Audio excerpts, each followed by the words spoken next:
বাংলাদেশের জুলাই গণঅভ্যুত্থানে শহীদ ও আহতদের স্মরণে নিউ ইয়র্কে মিলাদ ও দোয়া মাহফিল অনুষ্ঠিত হয়েছে। প্যাট্রিয়টস অব বাংলাদেশ এবং প্রবাসী বাংলাদেশিরা মঙ্গলবার বাদ মাগরিব এই অনুষ্ঠানের আয়োজন করেন।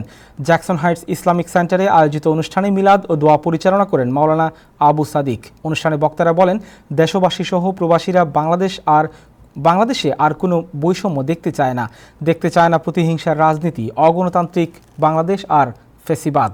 বক্তারা অন্তর্বর্তী সরকারের হাত ধরে ভারতীয় আগ্রাসন মুক্ত বাংলাদেশ গড়ার ওপর গুরুত্ব আরোপ করেন। এছাড়া বক্তারা যে কোনো মূল্যে ডক্টর মোহাম্মদ ইউনূস সরকারের বিরুদ্ধে সকল ষড়যন্ত্র রুখে দেওয়ারও ঘোষণা দেন। অনুষ্ঠানে বিশিষ্ট রাজনীতিক Abdus Sabur, ASM Rahmatullah Bhuiyan, Astoria welfare সোসাইটির সাধারণ সম্পাদক Mohammad Jabed Uddin, community activist Zakir Howlader, Delwar Hossain Shipon, Patriots of বাংলাদেশের chairman Abdul Kader, vice chairman Hasan Siddique, Mohammad Hossain, Monirul Islam Monir সহ আরও অনেকেই উপস্থিত ছিলেন।